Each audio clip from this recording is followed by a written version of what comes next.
as we've gone through these videos and the website and the documentation, all that kind of stuff, I've tried to be pretty open about where I am with all this stuff and where I think it can go.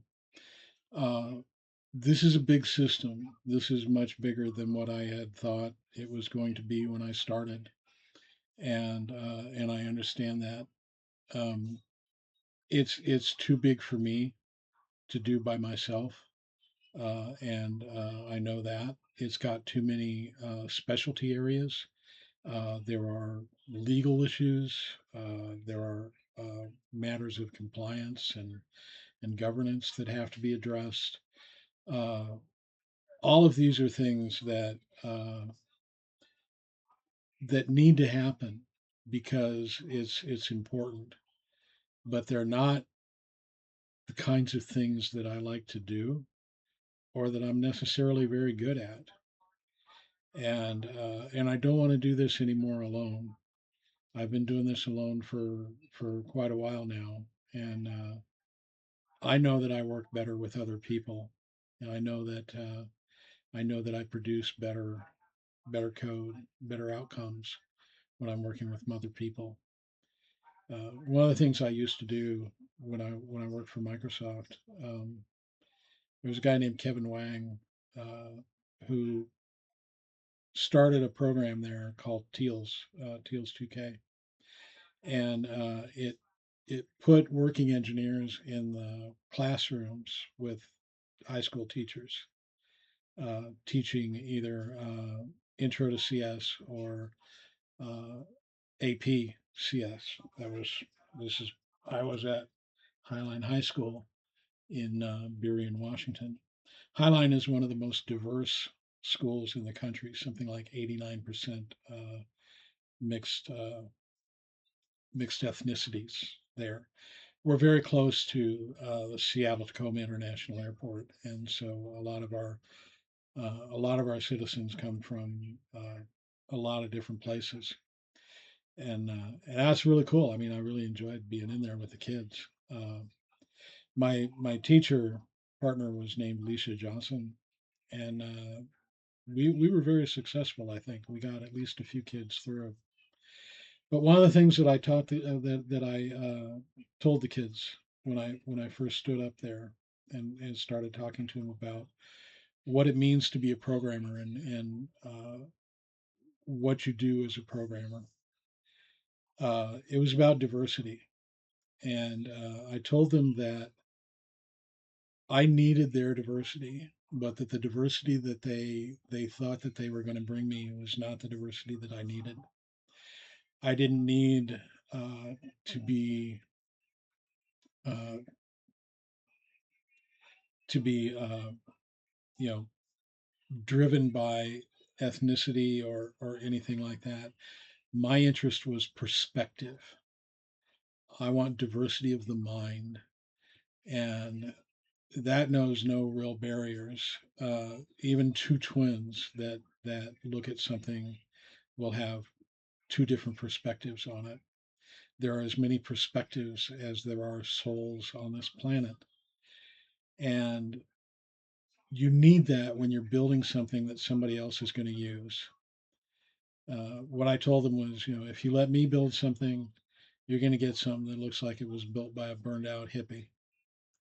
If I let you build something, I'm going to get something that to me looks like it was built by somebody with a really strange mind, and neither one of us is going to be able to use what the other one did.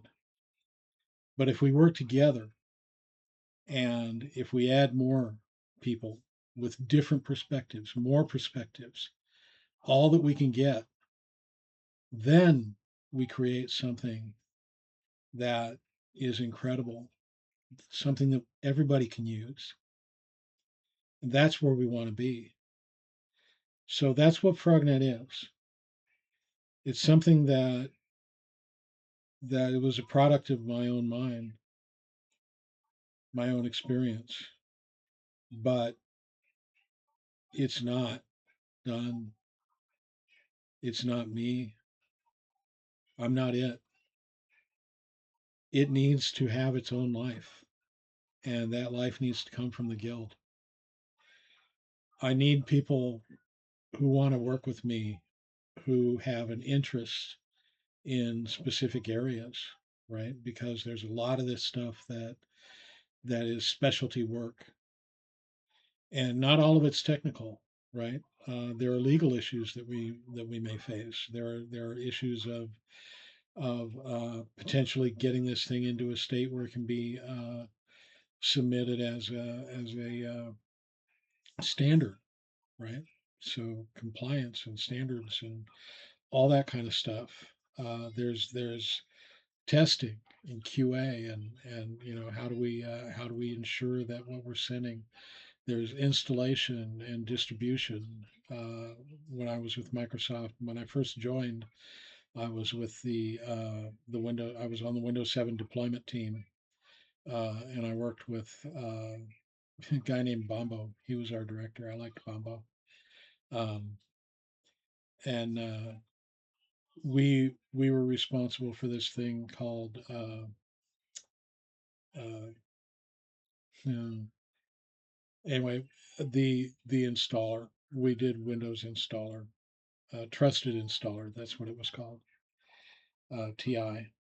And TI is a thing that when you when you're doing an install, it says, "Please don't turn off your computer." That was us. We meant it. So don't. Um, but that gave me, a lot of exposure to how to do installations, how to do setup, and the things that you have to consider when you're doing the kind of broad appeal that we want to do here. So I did what I did. I did what I could. Uh, it's not perfect. It may not even be right, but it appears to work. Okay, that's the big deal. It appears to work, and if you can prove I'm wrong, go for it. Prove me wrong. Take it over. Make it better. Right? Even showing me that something I did was wrong, giving me a repeatable oracle that I can use is super valuable. But being willing to take on some of this code, some of this responsibility, uh, is even more awesome, right? So we need everybody. I want the perspectives. I want your mind. I want to know who you are and why you view things the way that you do, because that's the only way we make it better than something for a burned out old hippie. Um, so that's what the guild is for. Uh, I am the person who created Frognet, but I am not the future of Frognet. I believe that you and people like you who are willing to assume some kind of responsibility for this thing are the future of Frognet, and I welcome you. The guild will be the ones that decide when we open source. Right now, uh, it is a free developer license. You're free to do whatever you want to with it. But a friend of mine got me to watch the documentary, the YouTube documentary on Python and Guido, and I learned I learned the lessons. I respect what he said, what he did, and I don't want it to go out until it's ready. I don't want it to go out until we all agree that it's ready, that it's maintainable, that it is the thing that is going to carry us into the future. And I want the guild to be aware of the implications of what we've got. This is something that obviously can control a fully autonomous drone swarm, among other things. Right? It can carry its AI with it, and it can when you're in a close operational area like that, if you have a powerful transmitter, it is very, very hard to jam. And so it is possible that you can do some very, very bad things with this. And we know that, but that's not a reason not to do it, because you can also do some very, very good things with this. You can save lives. You can make people independent. You can predict when natural disasters are happening, and you can get people to safety. You can get them uh, out of the way in time.